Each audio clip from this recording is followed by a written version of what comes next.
Senhor da vida, permite que nos reunamos em Teu nome, nesta noite bendita de felicidade e esperança, para manifestar-te nossa gratidão imperecível. Não te rogamos, Senhor, vantagens e benefícios para nós outros, ricos que somos de Tua luz e misericórdia, mas suplicamos ao Teu coração augusto, nos sejam concedidos os dons do equilíbrio e da equidade, para que saibamos distribuir nossa divina herança e não dissipemos em vão a glória de Tuas dádivas. Fortifica-nos a noção de harmonia para sermos cooperadores leais de Teus santos desígnios. Erguemo-nos do abismo do passado por Tua vontade vigilante, e aqui nos encontramos para servir-te. Entretanto, Pai, vergados ao peso das inclinações humanas, por nós cultivadas durante milênios, não prescindimos de Tua disciplina e de Tua força paternal. Dá-nos o clima sadio da libertação de nós mesmos. Magnetizados pelas nossas recordações do pretérito, nem sempre te compreendemos a vontade soberana e criteriosa. Anula-nos o personalismo inferior para que a consciência do universo nos esclareça o coração. Levanta-nos o raciocínio para mais alto entendimento. Faze-nos vibrar no campo de Teus divinos pensamentos. Puseste em nossa boca o verbo construtivo. Encheste-nos a alma de luz e tranquilidade a fim de colaborarmos em Tua obra. Deste-nos, neste pouso de amor fraterno, companheiros dedicados ao bem, e em torno de nossa tarefa pequenina, colocaste a multidão dos aflitos e sofredores. Ó Senhor, como somos felizes pela possibilidade de ministrar em Teu nome consolações e esclarecimentos. Contudo, nós te imploramos inspiração e roteiro, considerando as responsabilidades dos que te recebem a mordomia da salvação. Ensina-nos a agir desapaixonadamente. Infunde-nos o respeito pela autoridade que nos deste. Ajuda-nos a desprender a mente das criações individuais, para que te sentamos mais de perto no esforço coletivo da elevação comum. E toda vez que nossos atos traduzam interferência indébita do livre-arbítrio na execução de Tuas leis, repreende-nos severamente, para que não persistamos no desvio impensado. Somos Teus filhos frágeis e confiantes. Todas as Tuas resoluções a nosso respeito são excelentes e belas. Concede-nos, pois, bastante visão, de modo a enxergarmos nossa aventura em Teus desígnios, sejam quais forem. Somos servos humildes de Tua sabedoria gloriosa. Neste celeiro de paz consoladora, recebemos através de 1000 recursos diferentes a Tua presença indireta, com a qual são atendidos os que choram e padecem. Ó Pai compassivo, que felicidade maior que esta, a de espalhar com nosso Senhor Jesus Cristo as Tuas bênçãos redentoras e carinhosas. Que escola mais rica, além da que se localiza nesta casa, onde aprendemos jubilosos a exercer o dom sublime de dar, dilatando-nos a alegria, estimulando-nos a coragem, santificando-nos a esperança, Tu permites ainda, Senhor, que possamos atender ao coração interessado em lenir e confortar espíritos queridos que se perderam de nossa companhia no curso incessante do tempo. De alma voltada para a Tua magnanimidade, endereçamos-te reconhecimento sem termo. Sê louvado por todos os milênios dos milênios. Sê glorificado por todos os seres da criação. Teus servidores nesta casa de edificação agradecem-te as oportunidades preciosas de trabalho e esperam a continuidade de Tuas bênçãos. Que a Tua infinita luz seja refletida em todo o universo infinito. Assim seja.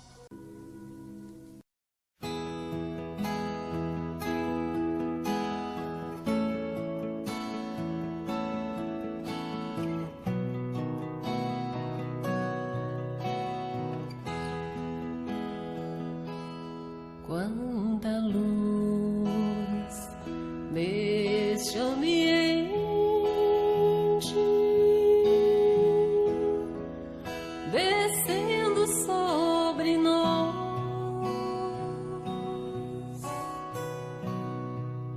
vibrando em nossas mentes.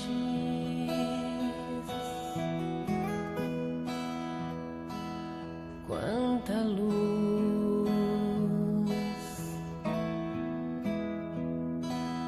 quando assim em prece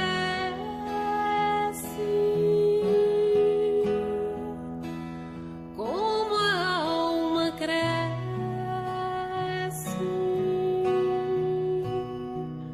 aos olhos de Jesus.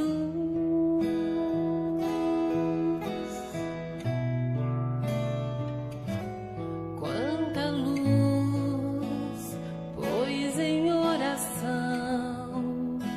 a voz do Mestre fala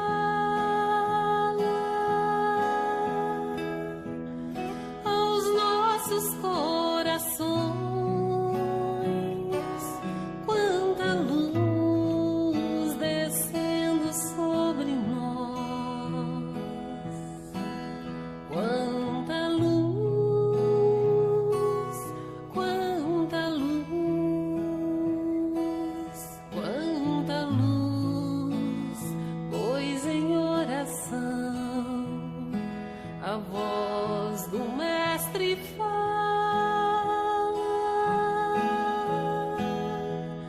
aos nossos corações. Quanta luz descendo sobre nós. Quanta luz, quanta luz.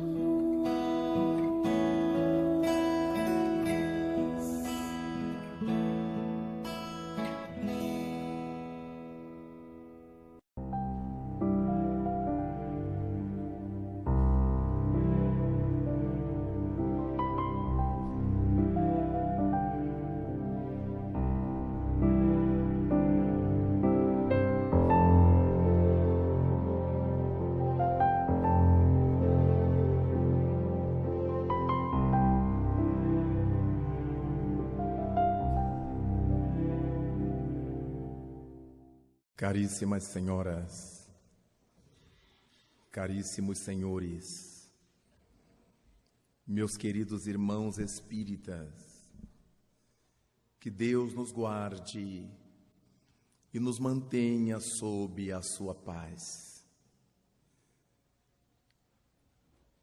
Ao abrirmos o texto da Boa Nova, exatamente no capítulo 14 do Evangelho de João, os versículos que vão de 1 a 3, nos dão conta da seguinte fala de Jesus: não se vos turbe o coração, credes em Deus, crede também em mim. Na casa de meu Pai há muitas moradas. Eu me vou para vos preparar o lugar. E se assim não fosse, eu já vos teria dito. Esse texto do Novo Testamento nos chama a algumas reflexões que nesta oportunidade tomam destaque na pauta dos nossos pensamentos espíritas. É que Jesus nos fala pela primeira vez a respeito das múltiplas moradas da casa de nosso Pai. Mas enquanto lemos o texto joanino, nos damos conta de que em O Livro dos Espíritos, Allan Kardec teve a preocupação de indagar do mundo espiritual superior. No item que levou o número 55, são habitados todos os mundos que giram no espaço. E o Espírito de verdade lhe responde: sim. E o homem terreno está longe de ser conforme supõe, o único dotado de inteligência, de virtudes, de perfeição. Ponto. E a resposta continua quando o Espírito de verdade nos leva a entender que somente as inteligências egoísticas, limitadas, poderiam supor que somente a Terra fosse o corpo celeste habitado de todo esse universo. Então, quando Allan Kardec ouve dos imortais a resposta à sua pergunta, abre para nós uma outra área de reflexões. São habitados todos os mundos que giram no espaço? Sim. Ponto. E o homem terreno está longe de ser como supõe, o único dotado de inteligência, de virtudes e de perfeição. Quando pensamos nisso, naturalmente a nossa mente se abisma. Quando várias áreas da ciência contemporânea já começam a se voltar para essa possibilidade de vida em outros campos do espaço.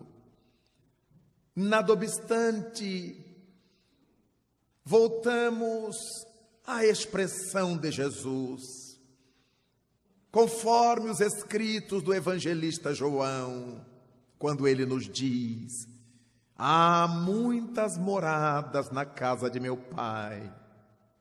Eu me vou para vos preparar o lugar. Parece-nos curiosa essa afirmativa, porque Jesus Cristo estava desencarnando. Ele ia logo encontrar-se com a crucificação. E nos afirmava estar se dirigindo a um lugar no qual iria nos preparar a volta, iria preparar o nosso lugar. Ele estava anunciando uma realidade em termos espirituais, porque ao desencarnar ele não se deslocaria para nenhum mundo material, ele se deslocaria para o mundo normal primitivo, o mundo original, que é o mundo dos espíritos. Porque é que ele disse: eu me vou para vos preparar lugar, e se não fosse assim, eu vos teria dito. Ele quer nos afirmar que não está nos enganando. Se não fosse de outra maneira, se fosse de outro modo, eu já vos teria revelado.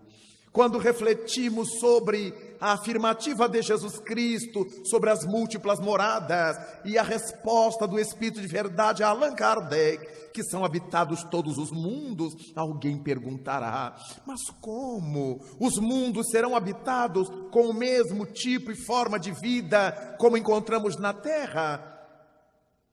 Possivelmente sim, possivelmente não.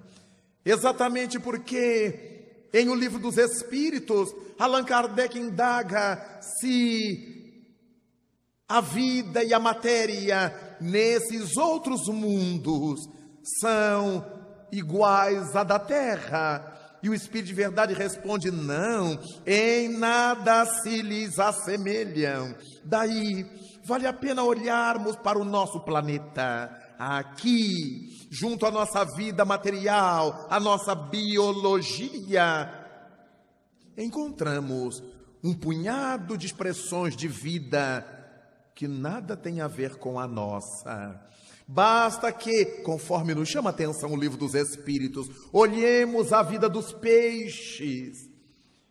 Se não os conhecêssemos, seria muito difícil imaginarmos um ser vivo que não se alimentasse de oxigênio pelos pulmões, mas que retirasse o oxigênio das águas através de aparatos, de instrumentos orgânicos chamados guelras.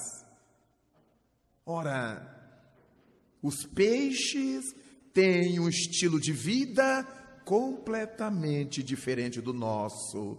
Não fomos forjados para viver dentro d'água, nem para retirar oxigênio da água através de brânquias, de guelras. Então, a vida dos peixes já nos indicam um outro estilo de vida planetária. Mas se olharmos as aves, que são capazes de suportar o ar rarefeito das alturas, o que nós não suportaríamos, ficaríamos asfixiados. Então, as aves têm uma forma de viver diferente da nossa, porque se nós nos atirarmos de um edifício alto e batermos os braços, o nosso final será no mundo dos espíritos, mas nunca lograremos sair de um prédio e pousar no outro, por exemplo. O sonho de Ícaro da velha mitologia só foi conquistado pelo ser humano a partir do invento de Alberto Santos Dumont, dos irmãos Davenport e de outros tantos que nos iniciaram na arte do mais pesado que o ar, para que descobríssemos e inventássemos a aviação. Pensamos em outras formas de vida que há no nosso planeta, diferentíssimas da nossa. Encontramos micróbios chamados anaeróbios, que vivem exatamente na medida em que lhes falta o oxigênio. Quanto menos oxigênio, melhor eles vivem. A ausência total do oxigênio é o seu estado de plenitude vivencial. Como é que nós iríamos pensar num ser vivo que dispensasse o oxigênio para poder viver? Quando temos um ferimento contaminado, imediatamente, pela falta de oxigênio no local, os micro-organismos vão fazendo com que deteriore o nosso tecido orgânico e surge o pus.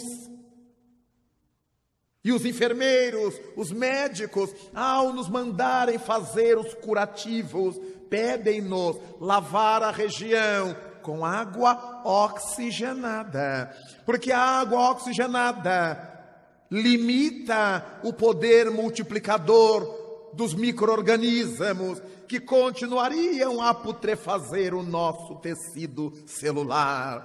Então há no nosso mundo, entre nós que dependemos do oxigênio para tudo, seres vivos que não dependem do oxigênio. Agora, recentemente, a nossa ciência biológica descobre alguns tipos de bactérias que, na ausência do nitrogênio, conseguem investir contra o arsênico e devorar, entre aspas, o arsênico. Jamais imaginaríamos um ser vivo se valendo de uma substância que para nós é venenosa. Então, não será difícil para nós concebermos que há outras formas de vida por essas miríades de mundos, por essas miríades de outras casas do Pai que se espalham pelo universo. Quando imaginamos que até hoje a astronomia já descobriu mais de 100 bilhões de constelações, milhares de nebulosas, e imaginando que essas constelações, esses campos de sóis, tenham outros tantos bilhões de planetas ao redor desses sóis, ao redor dessas estrelas, como é que imaginaremos somente a Terra ter vida, ou que toda a vida pelo cosmos afora seja igual à nossa? A diversidade de estilos de vida que encontramos aqui no nosso planeta já nos permite admitir que haja outras formas de vida inimagináveis por nós, o que permitiu ao Espírito de Verdade afirmar a Allan Kardec que todos os mundos que giram no espaço são habitados. Voltamos a Jesus. Eu me vou para vos preparar o lugar. Se assim não fosse, eu vos teria dito.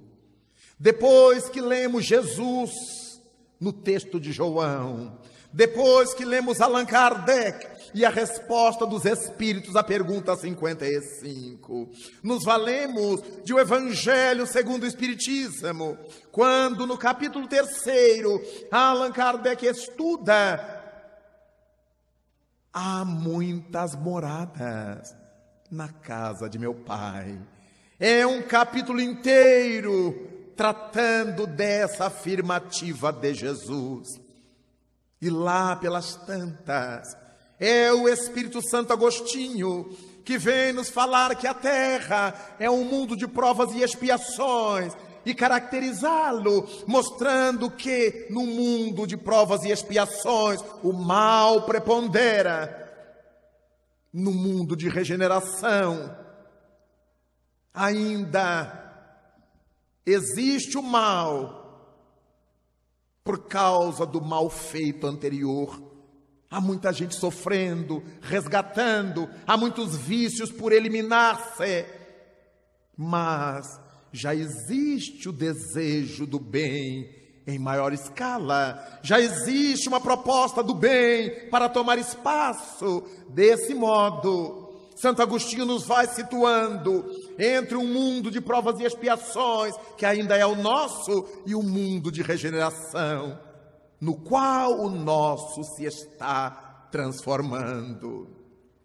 No entanto, para nossa surpresa, Santo Agostinho nos irá dizer que se pode entender como outras moradas da casa do Pai os diversos estados da alma na erraticidade.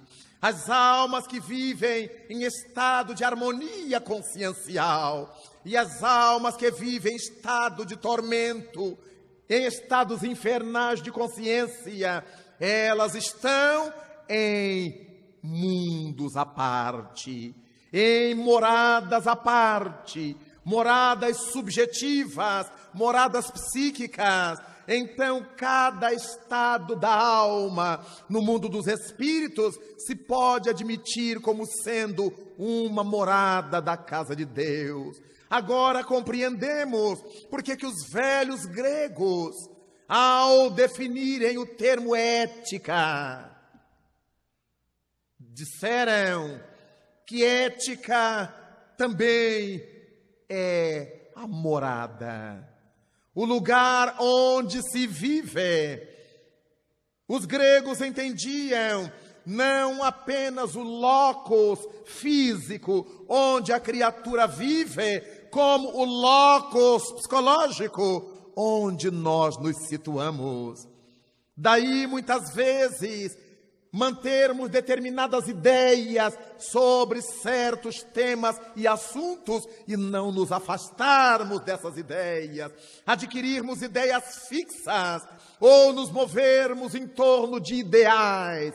Essas ideias fixas ou aqueles ideais que nós esposamos configuram o lugar psíquico onde nos situamos. É por isso que Jesus Cristo nos disse: onde estiver o vosso tesouro, as coisas às quais damos valor, aí estará o vosso coração, o vosso mundo íntimo, Agora começamos a pensar em moradas da casa do Pai, não apenas em mundos geológicos, não apenas em mundos físicos, mas esses mundos nos quais todos nós nos situamos. Por isso afirmamos que Beltrano não está na sintonia de Cicrano, que Cicrano não está na sintonia de Fulano, porque cada qual se acha num campo vibratório, ligado a um campo psíquico diferente do outro. Daí se reúnem indivíduos por afinidade, por sintonia, por simpatia, formando comunidades psíquicas que não obrigatoriamente estão no mesmo locus físico.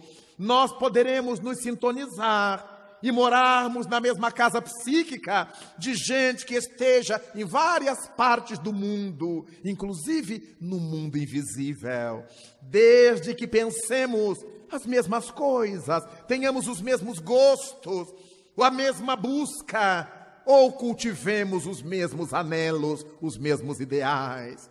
É por essa razão que nos valemos desses ensinamentos da doutrina espírita para que entendamos aquilo que o nosso movimento espírita passou a chamar de colônias espirituais.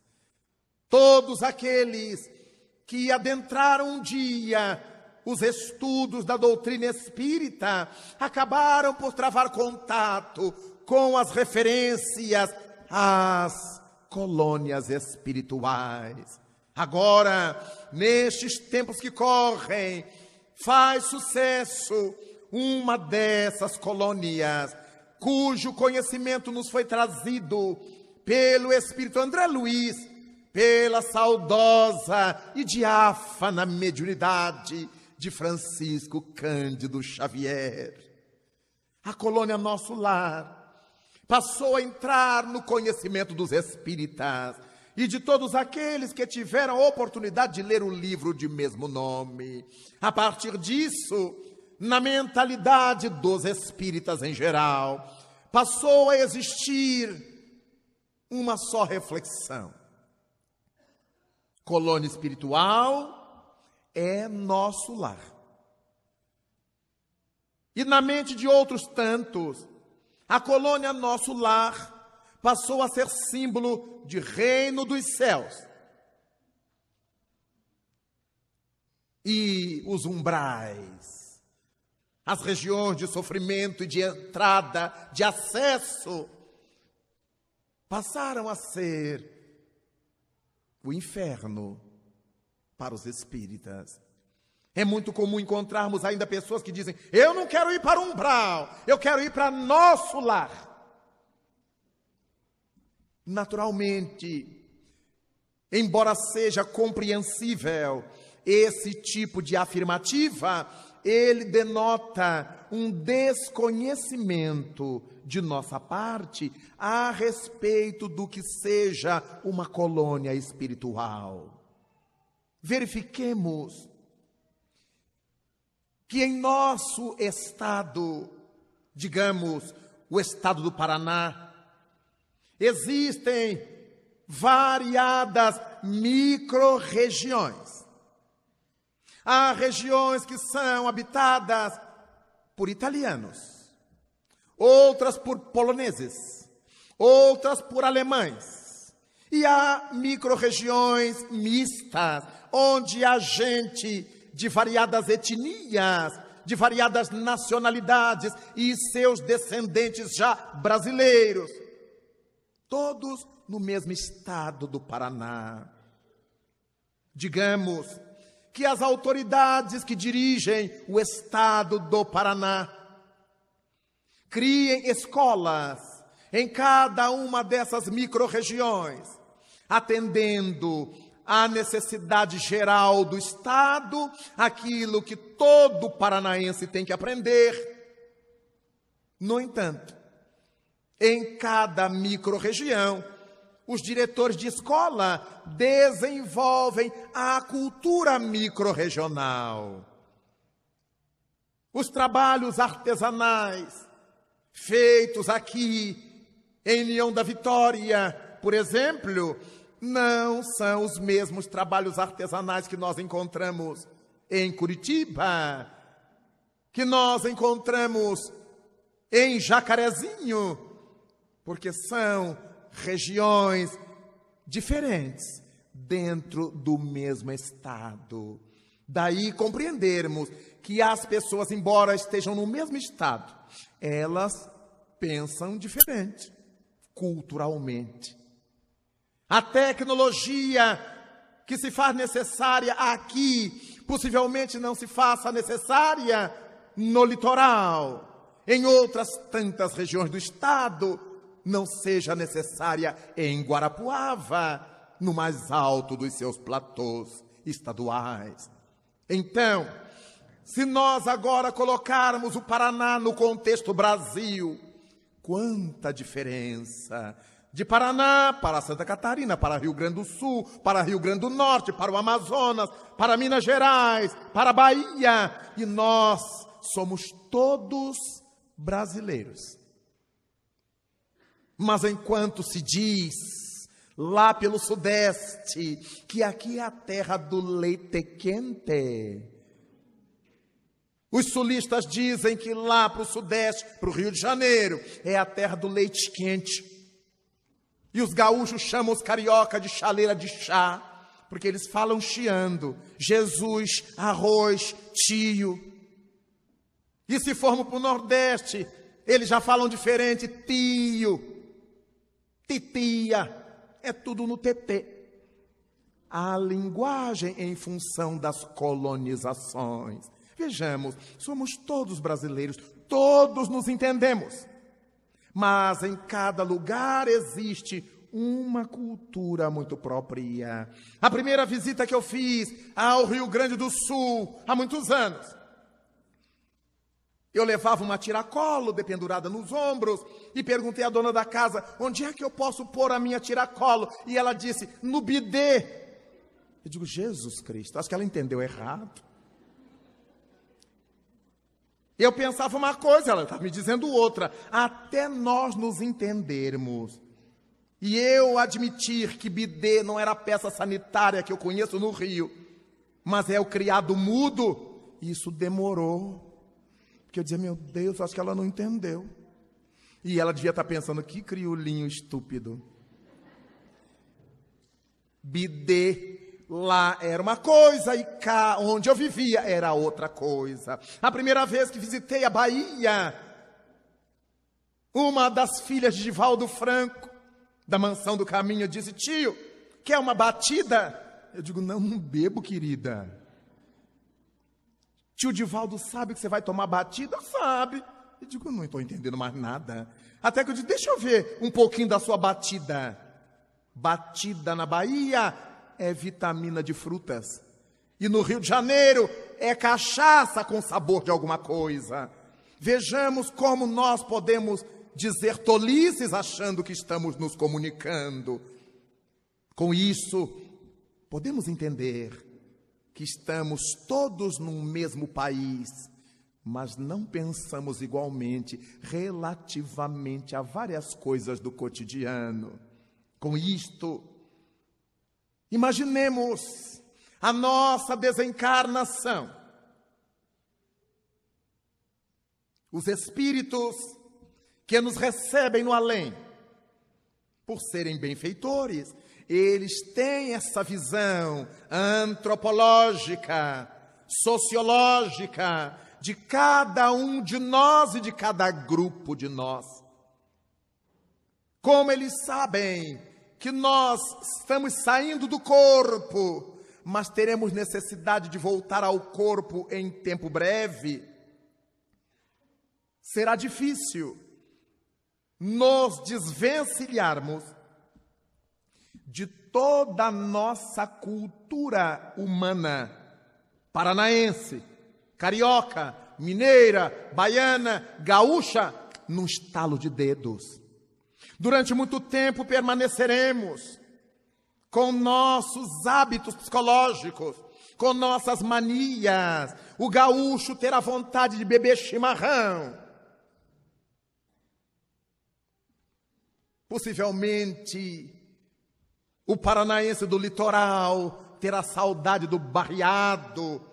O carioca da feijoada, do futebol, do samba, ou coisa que o valha. E por isso, os benfeitores, sabendo que essa nossa estada no mundo dos espíritos seria curta, nesse período que os espíritos chamam de erraticidade, esse período que separa uma encarnação da outra é o período da erraticidade. Então, não podemos de uma vez sair do totalmente matéria para o absolutamente espiritual. Eles então nos colocam num meio termo, que usando uma expressão conhecida, é como se nos pusessem numa quarentena, para que nós pudéssemos nos liberar de alguns atavismos físicos, sem perdermos todos, e adquirirmos alguma visão do mundo espiritual, ainda que não abranjamos tudo. Esse é um período em que nos preparamos, saindo de uma encarnação para entrarmos na outra, num tempo mais ou menos longo, mais ou menos curto, em razão de nossas necessidades evolutivas. Pois bem, se pensarmos assim, aqui, sobre a cidade de União da Vitória, no campo fluídico da cidade, existe uma micro-região espiritual, uma microcolônia, como se fosse um pronto-socorro, um atendimento rápido aos recém-desencarnados. Alguém que desencarnou num surto, num acidente da estrada, alguém que desencarnou naquele lapso de tempo. Os benfeitores recolhem-no para essa colôniazinha sobre a cidade. E ali ele é atendido nas primeiras horas da desencarnação. É propriamente um atendimento rápido, um pronto-socorro. Depois, quando o espírito está em melhores condições, ele pode ser recambiado para uma colônia mais ampla que abranja o estado do Paraná.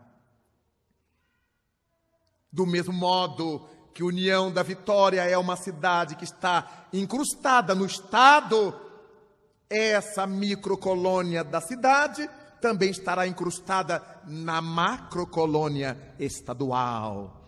Então, digamos que há uma colônia espiritual que recebe os espíritos paranaenses por causa da cultura, por causa dos hábitos, por causa das crenças, por causa dessa miscigenação cultural que há aqui no estado. Cada um dos nossos estados carrega suas micro-regiões espirituais e sua macro-região espiritual. Então, ninguém que seja aqui do Paraná dirá: eu vou desencarnar e vou para nosso lar, porque a colônia Nosso Lar corresponde ao estado do Rio de Janeiro. Era a colônia para onde foi levado o espírito André Luiz, porque ele era carioca. A colônia Nosso Lar se desloca desde a cidade do Rio de Janeiro até ao noroeste do estado do Rio de Janeiro, uma vez que o estado é cumprido. Com isso, a colônia Nosso Lar não se estende pelo Brasil afora. A colônia Nosso Lar, ela se expande sobre a cidade do Rio e sobre o estado do Rio de Janeiro. Físicos. a uma distância do chão, a uma distância da crosta, para além da atmosfera, mas dentro ainda do campo magnético do estado do Rio de Janeiro e do Brasil, naturalmente. Por isso, as narrativas, para quem lê o livro, os espíritos olhando a terra de fora, olhando a crosta de fora e vendo as emanações mentais de quem estava encarnado ainda. É sinal que eles se achavam numa posição de onde se podia ver a emissão das mentes encarnadas. Com isto, há um incontável número de colônias espirituais Brasil afora. Mas também, se estamos pensando em termos de Brasil, essa mesma providência existirá em Portugal, na Alemanha, no Japão, na Índia, em todos os países do mundo. Há seres que desencarnam e que têm essas mesmas necessidades de ser atendidos imediatamente e depois de se ajustarem a uma realidade mais ampla. Mas anotemos algo curioso. Digamos que viva alguém aqui no Paraná, mas que não tenha nenhuma afinidade espiritual com o Paraná. Veio para cá por causa do emprego que o trouxe, e aqui se casou, constituiu família, mas seu coração, por exemplo, vibra em Belém do Pará. É alguém paraense que nunca se conformou com esse frio daqui e vive aqui por uma necessidade e desencarne aqui. Os primeiros socorros serão feitos nessa microcolônia da cidade em que ele estiver, mas depois que ele esteja arrumadinho, em melhores condições, ele será arrastado psiquicamente para a colônia espiritual de sua afinidade. Naturalmente, sobre o estado do Pará. Então, é por isso que Cristo nos diz: onde estiver o vosso tesouro, aí estará o vosso coração. Lembremos-nos, para aqueles que tiveram a oportunidade de ler o livro Voltei, do irmão Jacó, pela psicografia de Chico Xavier. O notável espírito do Figner, que adotou o pseudônimo de irmão Jacó, que teve a oportunidade de, enquanto encarnado, conversar com sua filha Marta, desencarnada, por meio da mediunidade de Ana Prado, nas célebres materializações de Belém do Pará. Agora desencarna Frederico Figner. E no mundo dos espíritos, encontra-se com sua filha Marta, por quem era apaixonado. Frederico Figner, embora fosse um notável trabalhador espírita, um servidor honesto do espiritismo, não tinha conseguido ainda se libertar do vício do tabaco.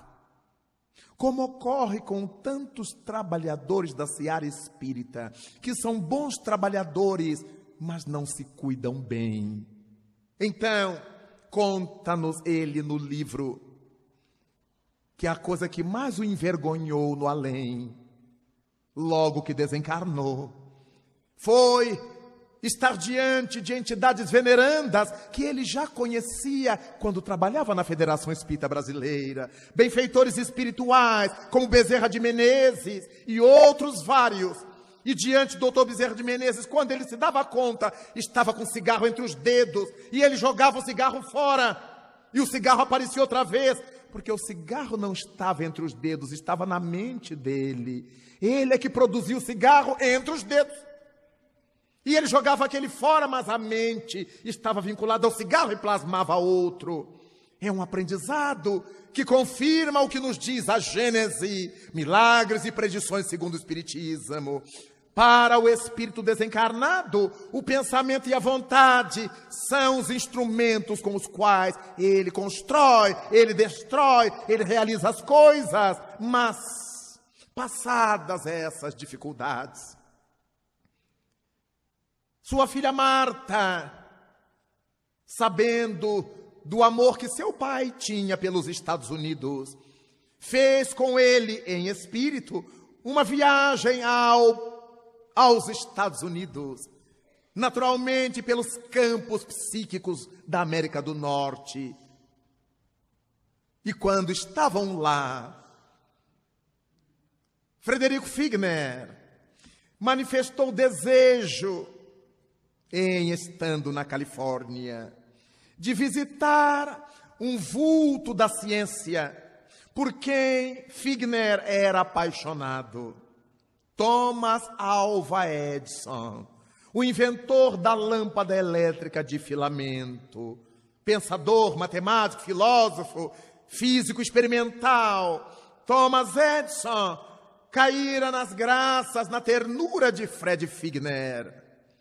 E sua filha, então, levou-o até a colônia espiritual nos Estados Unidos, onde se encontrava Thomas Edison. O espírito que os recebe informa-lhes que, nada obstante Edison fosse um espírito de alta envergadura e que estivesse muito ocupado, teria muita alegria em receber os amigos do Brasil. Vejamos as possibilidades de alguém que vive e vibra numa colônia visitar outros seres de outra colônia espiritual. E para lá então se dirigiram Marta e Frederico Figner e mantiveram um encontro notável com o grande benfeitor da humanidade, que foi Thomas Alva Edison. Aqueles que tiveram a oportunidade de ler o livro, é um livro belíssimo. As narrativas refletem a nossa vida de espíritas, porque Fred Figner foi espírita, com as suas contradições, com as suas lutas íntimas, e ele nos narra na obra as consequências dessas contradições, dessas lutas íntimas e do amor com que ele procurou servir a causa do bem. Desse modo, as colônias espirituais são realizações, são construções de espíritos venerandos, servidores de Jesus Cristo, que criam essas instâncias para facilitar o seu trabalho de socorrer os filhos do Calvário, de socorrer os desencarnados da terra nas suas várias situações geográficas e culturais, em nome de Jesus, o grande mestre. O próprio André Luiz nos narrará que a colônia Nosso Lar, conforme instrução de seus benfeitores, foi construída hoje, há quase 400 anos, por espíritos portugueses. Não esqueçamos de que quem colonizou o Rio de Janeiro foram os portugueses. Exatamente nos idos do século XVI, 1565, foi fundada a cidade do Rio de Janeiro. Então, de lá para cá, até que aqueles espíritos nobres que acompanhavam os portugueses se deram conta das necessidades das almas desencarnadas ali. Estamos na proximidade dos 400 anos da colônia Nosso Lar, aproximadamente. Dessa maneira, entendemos que, embora ela tenha ficado a mais famosa, mas a colônia Nosso Lar pertence à psicosfera do estado do Rio de Janeiro. Cada estado tem a sua. Lembremos-nos de que no primeiro romance mediúnico, recebido por Divaldo Pereira Franco, Além da Morte, o espírito Otília Gonçalves, que assina o romance, narra a sua desencarnação. Ela havia sido a primeira tia da Mansão do Caminho de Divaldo Franco e Nilson. E quando chegou no mundo dos espíritos, tia Otília Gonçalves foi levada para uma colônia espiritual, a qual está vinculada à obra de Divaldo Franco, a colônia Redenção. Não é à toa que Divaldo deu ao centro espírita que fundou o nome de Caminho da Redenção. Manuel Filomeno de Miranda, Joana de Ângeles, todos os espíritos que lidam junto à mediunidade de Divaldo Franco estão relacionados à colônia Redenção. Daí então, nós entendermos que a colônia Redenção é a colônia que envolve o estado da Bahia. Relaciona-se ao estado da Bahia, tendo começo na sua capital e se espraiando para o interior, tendo começo na cidade do Salvador, na psicosfera da cidade do Salvador. Pouca gente sabe que o Espírito Emmanuel, por meio da mediunidade de Chico Xavier, homenageou várias colônias espirituais do Brasil, na série Pão Nosso que ele escreveu. Os livros Pão Nosso, Vinha de Luz, Caminho, Verdade e Vida, Fonte Viva. Cada um desses nomes é nome de uma colônia espiritual que Emmanuel resolveu homenagear.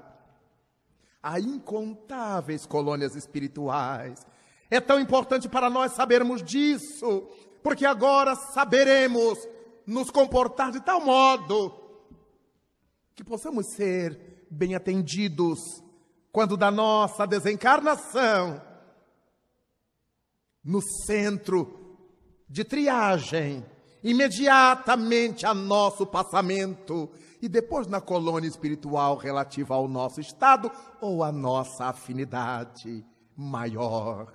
Com isto, como é importante para nós espíritas esse conhecimento da vida espiritual. Foi esse fato da existência das colônias espirituais percebido desde toda a antiguidade, que os homens mais antigos passaram a chamar de primeiro céu, segundo céu, terceiro céu, sétimo céu, as regiões espirituais, as colônias espirituais, onde eles iam encontrando espíritos de variados níveis, foram chamando de céus a essas comunidades cósmicas. Por isso Jesus Cristo nos disse: eu me vou para vos preparar lugar, preparar-nos uma dessas colônias. Porque ao se referir a nós, há 2 milênios, não esqueçamos que ele estava encarnado na Judeia.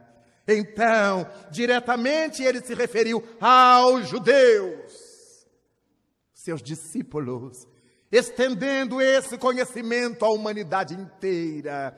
É assim então que pensamos nessa obra formidável, best-seller de Chico Xavier, André Luiz, Nosso Lar.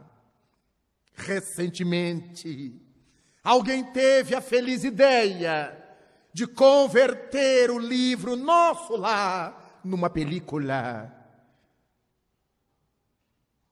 Encontrar uma imagem para Nosso Lar no bojo da 7ª arte.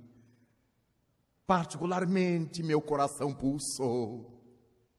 Sempre sonhei em ver alguma dessas obras felicíssimas da literatura mediúnica convertida num filme, num seriado para a televisão. Já estamos longe dos tempos de Cecil B. DeMille, daqueles que fizeram Ben-Hur, por exemplo. Seria tão bonito ver Paulo Estevão nas telas. Há 2000 anos nas telas. Seriam grandiosos filmes épicos. No entanto, para nossa surpresa, chegou a vez de nosso lar. Neste momento do mundo que estamos vivendo, e particularmente da nossa sociedade brasileira, a ideia foi de uma felicidade enorme, porque o livro Nosso Lar nos fala diretamente das consequências depois da morte daquilo que fizemos durante a vida. É o livro que nos mostra que, conforme nos diziam os antigos, tal vida, tal morte. Relata a saga de um homem comum, era um médico do Rio de Janeiro, cuja vida foi marcada por todos os fatos que marcam as vidas comuns da maioria de nós. Um médico que trabalhava para ganhar dinheiro. E por isso, cada vez que sua secretária deixava um casal de pobres no final das consultas para que ele pudesse atender de graça, ele atendia por honra da firma, mas não agradado. E chega no além e encontra aquela mulher que já tinha desencarnado e que acreditava que ele a atendia de boa vontade. E quando ela o agradece pelos atendimentos, ele se atormenta de vergonha, porque a sua consciência lhe diz que ele nunca a atendera por amor, nunca a atendera de boa vontade. Era a sua secretária que tinha boa vontade para com aquele casal pobre e pedia que ele atendesse. Como nós nos deparamos com a própria consciência. Aqui na Terra, naturalmente, nós fingiríamos, claro, quando precisar, estou às ordens. Mas no além, é impossível fingirmos diante da consciência aberta, desvelada, que todos nós carregamos. Mostra um homem que teve uma vida comum com sua família, mas era dado aos vícios do tabaquinho e da bebidinha, do alcoólico. E quando desencarnado, após sofrer uma cirurgia sem êxito, e os espíritos o chamaram de suicida, ele ficou muito aborrecido, muito irritado. Vamos ter que aclarar isso, porque eu não me matei. Até que ao chegar na colônia Nosso Lar, e ter seu perispírito, seu corpo espiritual, examinado pelo doutor Henrique de Luna, este lhe diz, com outra entonação diferente daquelas vozes atormentadoras, que ele de fato era um suicida, inconformado. André Luiz pergunta, mas como suicida? Se eu desencarnei num leito hospitalar. E o doutor Luna vai lhe mostrar os malefícios do alcoolismo.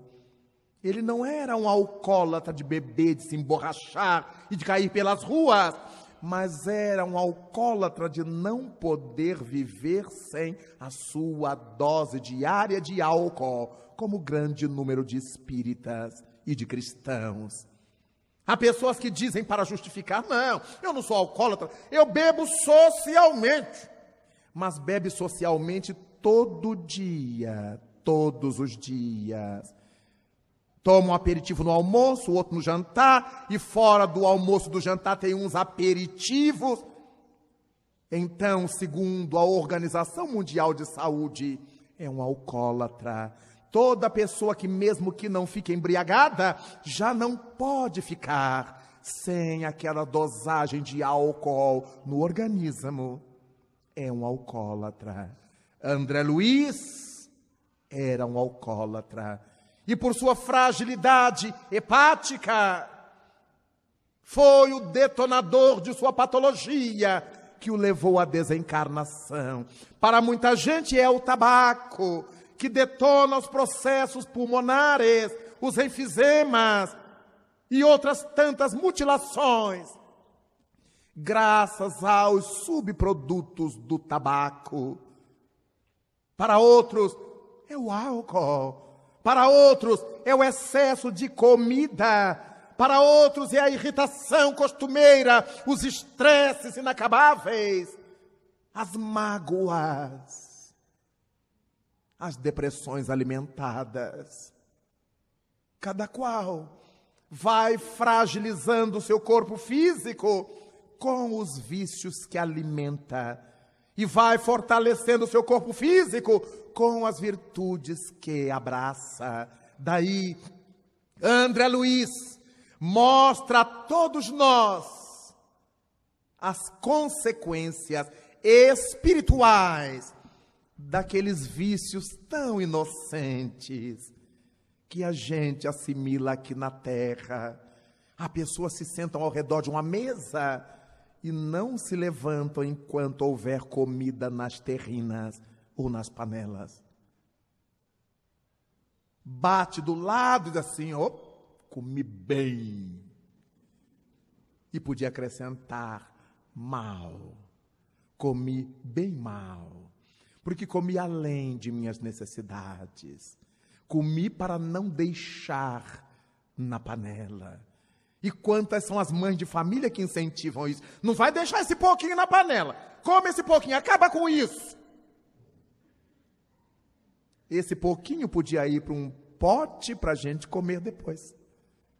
Então nós vamos aprendendo a comer demasiadamente, como se isso não fizesse malefício ao nosso corpo. André Luiz nos mostra isto no livro, e o filme é uma beleza. André Luiz nos mostra, e o filme retrata, o efeito do poder da mente. Depois de tanto insistir, que queria ir à terra para visitar a família, ele deve ter imaginado que a sua viúva fosse ficar debruçada sobre o retrato dele chorando a vida inteira. Há pessoas que conseguem, há outras que não. Precisam de uma companhia, precisam de alguém que lhe ajude a continuar a viver. Não suportam a solidão esponsalícia e têm todo o direito de se casar outra vez. Foi o que fez a sua viúva. E ele não sabia. Imaginou que chegaria em casa e a encontraria de preto chorando a morte do marido há tantos anos. Ela já estava casada. Casou-se normalmente. Não era aventureira, era um novo casamento. E ele se enfureceu. O velho machismo veio à tona. E ao se enfurecer, mudou de sintonia vibratória e começou a sentir de novo as amarguras, os tormentos do período que ele esteve nas regiões umbralinas. Mas agora, ilustrado pelos conhecimentos adquiridos na colônia, ele sai dali, vai para a beira-mar. O plâncton do mar, as energias marítimas fazem muito bem ao espírito desalentado, aturdido. Muitos recém-desencarnados nessas orlas são levados por benfeitores para que sejam bafejados pelas energias que jorram do plâncton do mar. Ajuda o refazimento do perispírito, como nós, ao respirarmos oxigênio diante de uma asfixia. Ele volta ao seu normal, emocionalmente, reflete na atitude que tomou, pede socorro à colônia e vai agora de volta ao lar da ex-esposa para socorrer o atual marido dela, que estava muito enfermo. Ele leva a medicação, coloca na água e induz o doente a beber água para se beneficiar do remédio espiritual. É nesse momento que ele ganha os méritos da autossuperação e nos ensina a não deixarmos para fazer esse esforço de autossuperação somente depois que desencarnarmos. Poderemos começar aqui, nos esforçando por fazer as pazes com as pessoas que não topamos. Voltar a dialogar com o pai, com a mãe. Quantos são os filhos que há anos estão de mal com suas mães ou com seus pais, irmãos com irmãos? Se desde o decálogo mosaico aprendemos a honrar a pai e mãe, a fim de vivermos longo tempo na terra que o Senhor Deus nos dará. Como é que, nos afirmando cristãos, negamos a palavra à nossa mãe, a nosso pai? Se negamos a palavra a quem nos deu o corpo e nos propiciou a vida, não nos importa os defeitos que eles tenham. Temos que olhar a oportunidade que nos deram. Se os mantemos sob esse fogo cruzado da malquerença, a quem mais vamos tratar bem? Se a ingratidão tomou conta de nossa vida. André Luiz nos ensina a trabalhar isto, fazer as pazes, voltar às boas, a amar aqueles que a gente não tinha vontade de amar, mas sabedores de que um dia vamos ter que amar. Por que a gente não começa a fazer esforços hoje? Contou-me um dia o saudoso Chico Xavier, que quando ele foi para Uberaba, depois de algum tempo, formou o grupo, a Comunhão Espírita Cristã, e depois de algum tempo de atividades, um dos companheiros se afastou do grupo. E ele, Chico, se deu conta de que o companheiro se houvera afastado por estar aborrecido com alguma coisa que ele, Chico, houvera falado. E aquilo atormentou a alma do médium. Durante muitos dias, Chico esteve abatido, até que numa oportunidade o espírito Emmanuel lhe perguntou o que é que estava se passando, porque aquele estado estava interferindo no trabalho mediúnico. E Chico narrou ao benfeitor a sua desconfiança de que o companheiro se afastara por alguma coisa mal compreendida. E Emmanuel lhe disse: então, Chico, vai até ele e pede desculpas. E Chico perguntou: e se ele não aceitar? Então já será um problema dele, Chico. O importante é que você faça a sua parte.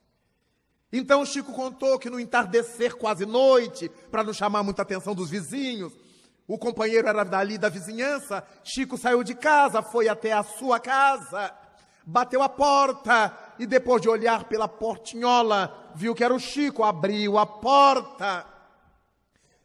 E o Chico disse-lhe o motivo que o levava até ali. Pediu desculpas, se fora o motivo da situação. E abraçou o companheiro. Contava Chico: eu o abracei e ele parecia um pé de pau, nem se mexeu. Então eu, vendo que eu estava abraçando um bambu, eu desabracei, me despedi para ir embora. E ele então me disse: afinal, Chico, ou você é muito humilde ou é muito sem vergonha. Como é que eu iria dizer para ele que eu era humilde? Eu preferi ficar com a pecha de sem vergonha, mas voltei feliz do contato com ele.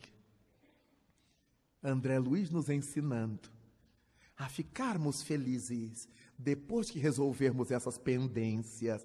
Para onde estamos imaginando que vamos levar a malquerença? Depois do túmulo, tudo fica pior para nós.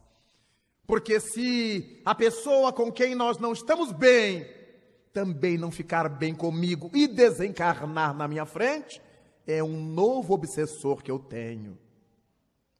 Se eu for na sua frente e ela ficar encarnada pensando em mim, são dardos fluídicos negativos que eu receberei e não terei sossego. Por isso, lembrou-nos Jesus, reconcilia-te com o teu adversário enquanto estás a caminho com ele. É por isto, queridos irmãos, que ao assistirmos ao filme Nosso Lar, fui crivado por uma gigantesca emoção. Até há pouco tempo, falar de espiritismo era motivo de chacota. Muitas pessoas tinham vergonha de dizer que era espírita. Muita gente. Eu não posso dizer que eu sou espírita, que eu tenho uma tia freira. Eu não posso dizer que sou espírita, que eu tenho um padrinho pastor. Eu não posso dizer. No fundo, era autoestima baixa. Não era por causa da tia freira, não era por causa do padrinho pastor, é porque nem o próprio espírita tinha convicção da sua crença, da sua fé. Hoje, que ser espírita é charme. Jogador de futebol, tem até um Allan Kardec. Artista de cinema, de novela, de televisão, políticos, tantos se afirmam espíritas, agora uma leva de gente se anima a dizer que é espírita. Mas o bom não é dizer, é ser. Por isto, quando eu vi emocionado, na tela do cinema, Nosso Lar, as lágrimas me vieram aos olhos. E logo abaixo, Federação Espírita Brasileira. Eu digo, é a vitória de Jesus Cristo nesta sociedade materialista. Porque ninguém mais pode deter a aurora, por mais que alguém deseje. A madrugada já começou. Ninguém pode mais deter os novos tempos. E caberá a nós, espíritas, abrirmos os nossos espaços, o nosso conhecimento adquirido, a nossa vivência com esforços para abraçar a todas as pessoas que cheguem, atraídas pelo livro, atraídas pelo filme, atraídas pelos diálogos, pelos debates em torno da vida e da obra de Chico Xavier. Daí então, podemos lembrar de Jesus. Não se vos turbe o coração. Credes em Deus, crede também em mim. Na casa de meu Pai há muitas moradas. Eu me vou para vos preparar o lugar. E se assim não fosse, eu já vos teria dito. São habitados? Pergunta Allan Kardec. Todos os mundos que giram no espaço? Sim. E o homem da terra está longe de ser como supõe, o único dotado de inteligência, de virtudes, de perfeição. Mas Santo Agostinho nos diz que poderemos entender como casa do Pai, como moradas da casa do Pai, os nossos estados de espírito, os nossos estados d'alma.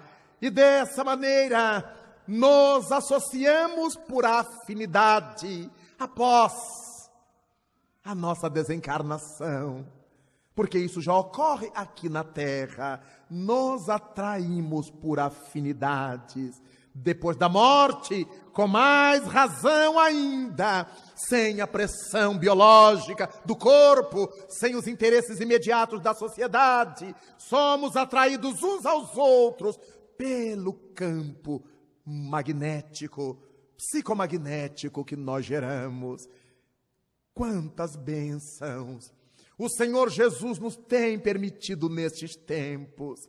Quantas alegrias a doutrina espírita nos tem proporcionado, abrindo por meio de suas páginas o campo do conhecimento, para que entendamos que esse período que passamos aqui, ligados ao corpo, é muito rápido, é meteórico, mas a vida verdadeira é aquela que vivemos por dentro de nós.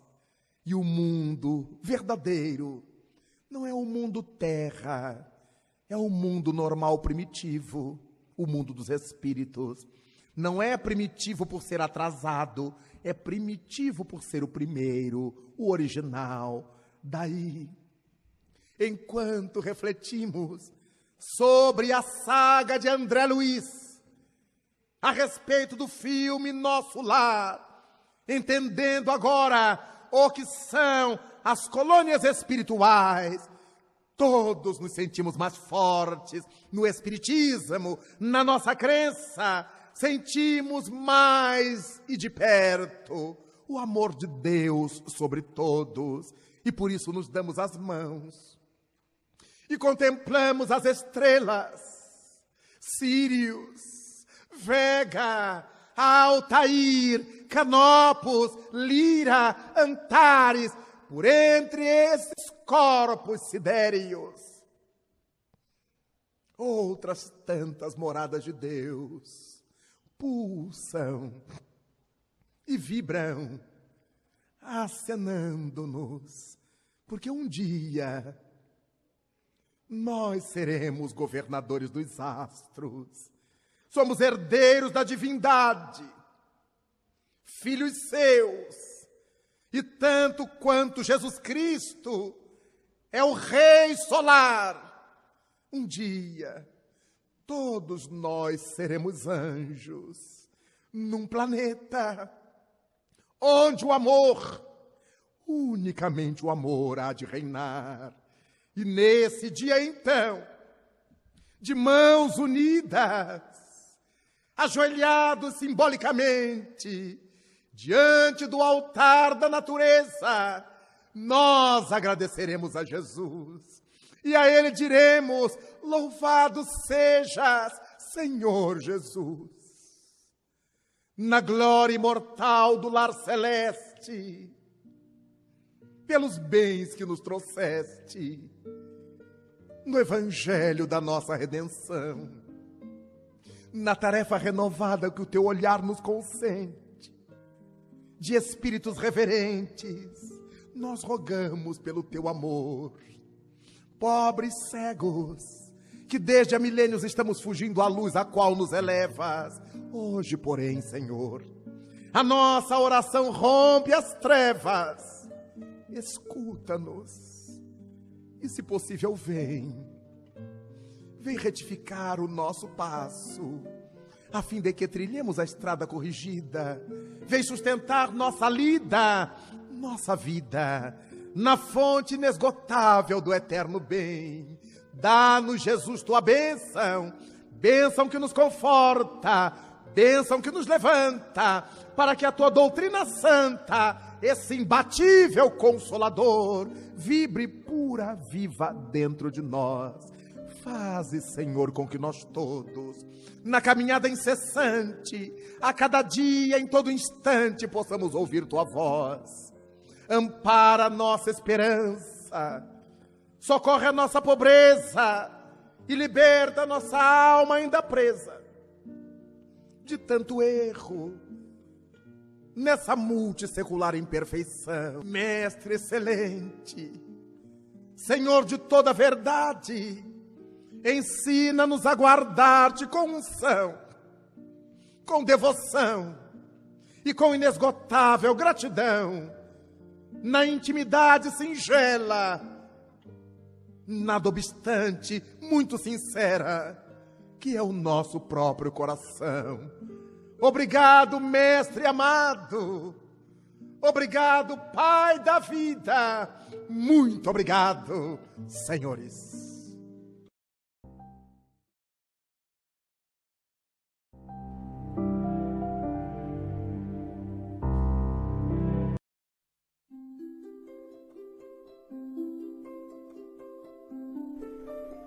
Passe virtual.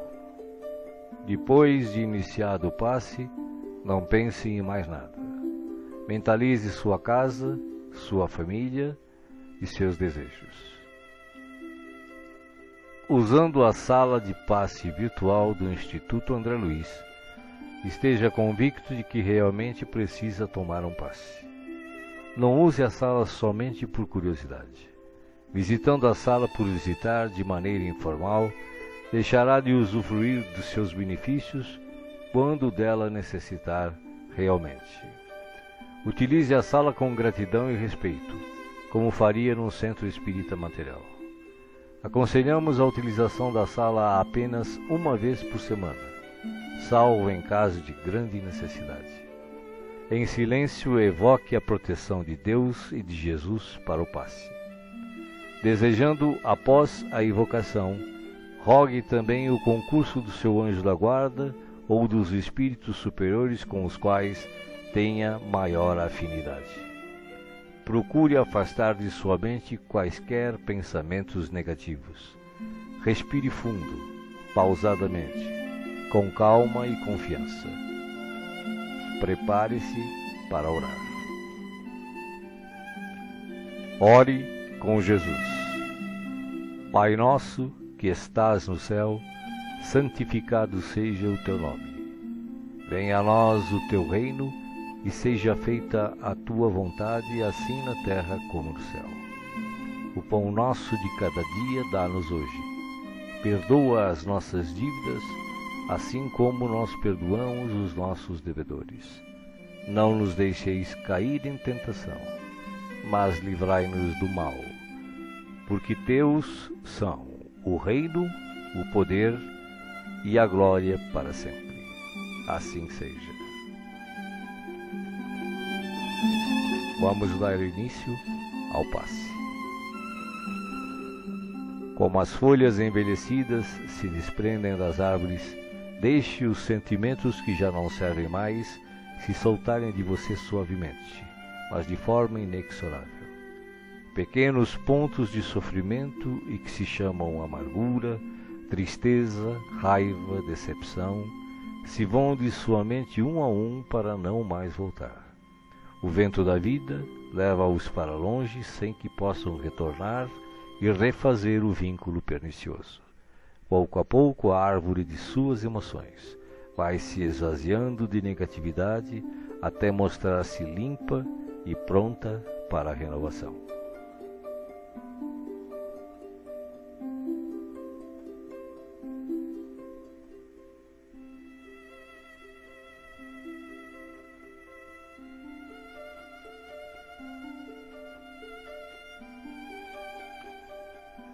Sentindo-se leve, sem o peso das folhas mortas que se desprenderam e se foram, você recebe agora suavemente sobre o corpo e a alma a água da vida que cai em abundância dos céus. Esta água limpa, higieniza, purifica, desobstrui e tonifica todas as células do seu ser. Nada fica fora da sua ação renovadora. Ao tempo que limpa e hidrata o corpo, o líquido cristalino descedenta o espírito, aplacando a aflição, a ansiedade e a inquietação. Há em seu coração agora uma sensação de calma, limpeza e bem-estar.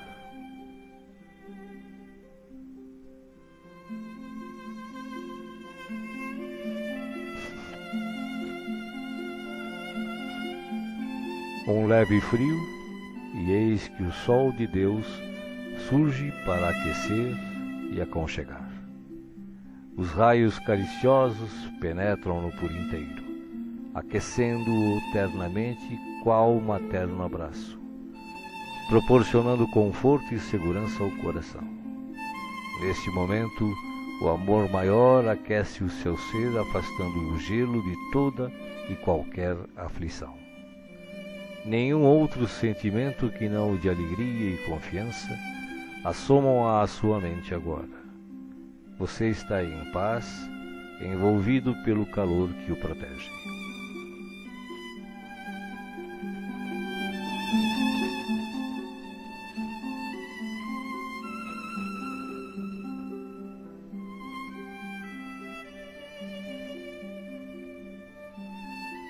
Do coração da vida, flores perfumadas para você. De alma grata e feliz, recolha as pétalas coloridas que penetram o seu ser e restauram sentimentos e emoções. Felicidade, esperança, fé, coragem e determinação passam a significar novamente vontade de viver.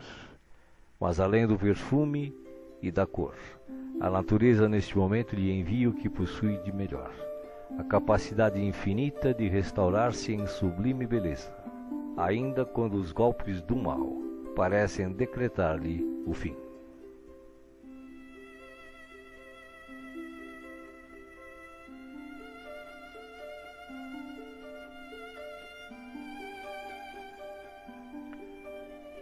As mãos divinas estão repletas de luz. Suavemente a luz transborda e se derrama sobre você, como cascata dourada de invisível e ignota essência. A alma, pouco a pouco, se impregna de doce felicidade, permitindo o renascimento íntimo dos mais nobres propósitos de elevação, progresso e realização. Banhado em sublime força, você se entrega profundamente ao doador da luz, absorvendo as energias que darão a partir de agora novo e abençoado impulso ao seu viver.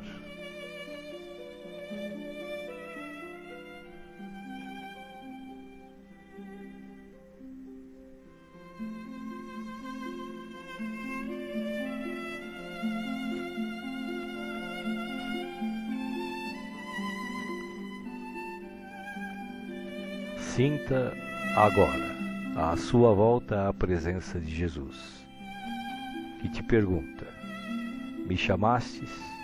Estou aqui. O que queres de mim hoje? De que precisas? Peça, meu filho, peça, minha filha. Estou aqui para ajudar. Faça agora o seu pedido especial a Jesus, enumerando os problemas e as dificuldades que o afligem. Escutei o que pedistes, com amor e atenção. Agora, conto com a tua fé, a tua confiança em mim, para a solução dos teus problemas. Vai em paz. Te acompanharei com os olhos, não te perderei. Creia em Deus, creia também em mim. Estarei com você todos os dias, até o fim. Seja feliz. Deixo-vos a paz, a minha paz vos dou. Não vou-la dou como o mundo a dá. Não se turbe o vosso coração.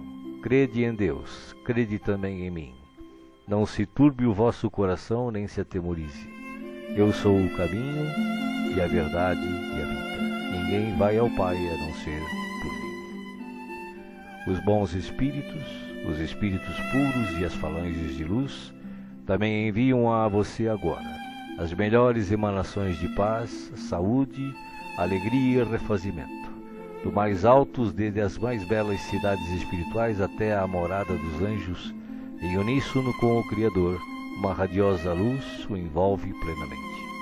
Você não está só. O universo inteiro pulsa o amor de que se constitui, e este amor quer tocá-lo agora, em toda a sua plenitude, para que os problemas, as dores, as enfermidades e as dificuldades em geral sejam afastadas em favor da sua paz e renovação. Você está recebendo vida, vida em abundância. Guarde-a no coração.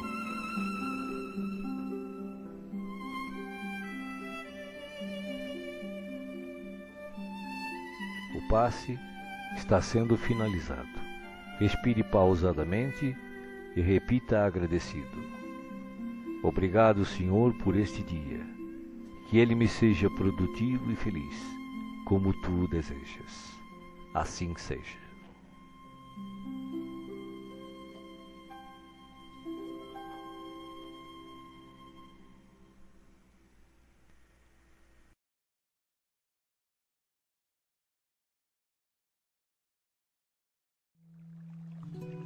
Oração para a fluidificação da água. Peço a Deus, o princípio onipresente, onisciente e onipotente, e ao Cristo planetário, forças para as legiões angélicas ou mensageiras para que possam lutar contra o mal, em qualquer forma que se apresente, e vencê-lo.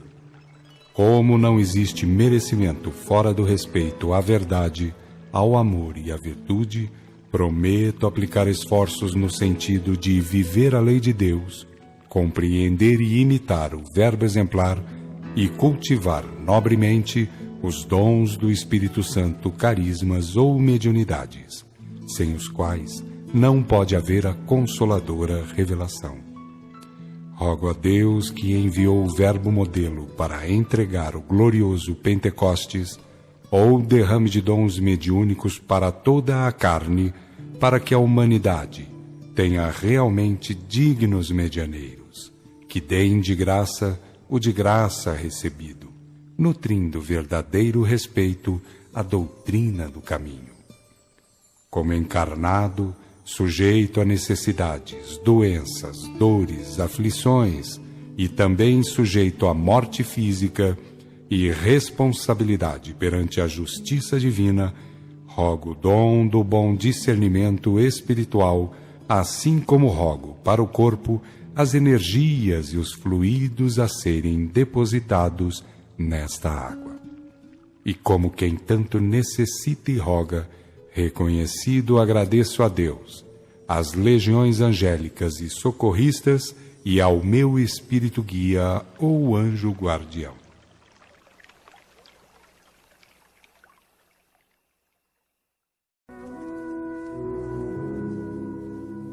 A ti, Senhor, nossos agradecimentos por esta hora de paz intraduzível e de infinita luz.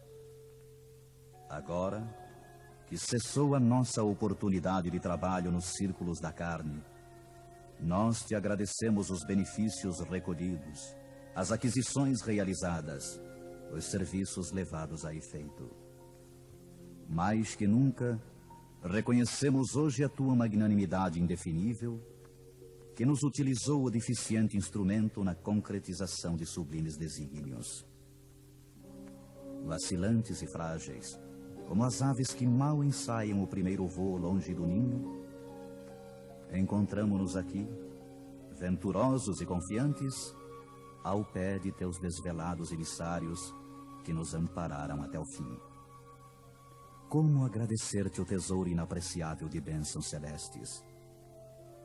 Teu carinho santificante seguiu-nos passo a passo, em todos os minutos de permanência no Vale das Sombras, e não satisfeito, teu inesgotável amor acompanha-nos ainda nesta retirada da velha Babilônia de nossas paixões amargurosas e milenárias. Nada fizemos por merecer-te assistência bendita. Nenhum mérito possuímos, além de boa vontade construtiva. Claudicamos vezes sem número, dando pasto aos caprichos envenenados que nos obscureciam a consciência. Falimos frequentemente, cedendo a sugestões menos dignas. Entretanto, Jesus amado, converteste-nos o trabalho humilde em manancial de ventura que nos alimenta o coração, soerguido para as esferas mais altas. Desculpa-nos, Mestre, a imperfeição de aprendizes, traço predominante de nossa personalidade libertada. Não possuímos nada de belo para oferecer-te, ó benfeitor divino, senão o coração sincero e humilde. Recebe-o, Mestre, como demonstração da confiança de teus discípulos pequeninos, e enche-o de novo com as tuas sacrossantas determinações. Reconhecidos à tua inesgotável misericórdia, agradecemos a ternura de tuas bênçãos, mas se nos deste proteção e consolo, não nos retires o trabalho e o ensejo de servir. Conduze-nos aos teus outros apriscos e renova-nos por compaixão a bênção de sermos úteis em tua causa. Cheios de alegria, abençoamos o valioso suor que nos proporcionaste na esfera da carne purificadora, onde, ao influxo de tua benignidade, retificamos velhos erros do coração. Bendizemos o caminho áspero que nos ensinou a descobrir tuas dádivas ocultas, beijamos a cruz do sofrimento, do testemunho e da morte, de cujos braços nos foi possível contemplar a grandeza e a extensão de tuas bênçãos eternas. Agora, Senhor, assinalando nossos agradecimentos aos teus emissários que nos estenderam mãos amigas, deixa que te roguemos amoroso auxílio para todos aqueles menos felizes que nós, que ainda gemem e padecem nas sendas estreitas da incompreensão. Inspira os teus discípulos iluminados para que te representem o Espírito sublime ao lado dos ignorantes, dos criminosos, dos desviados, dos perversos. Toca o sentimento de caridade fraternal dos teus continuadores fiéis para que continuem revelando o benefício e a luz de tua lei. E ao encerrar este ato de sincera gratidão, enviamos nosso pensamento de alegria e louvor a todos os companheiros de luta nos mais diversos departamentos da vida planetária, convidando-os em espírito a glorificarem teu nome, teus desígnios e tuas obras, para sempre assim seja.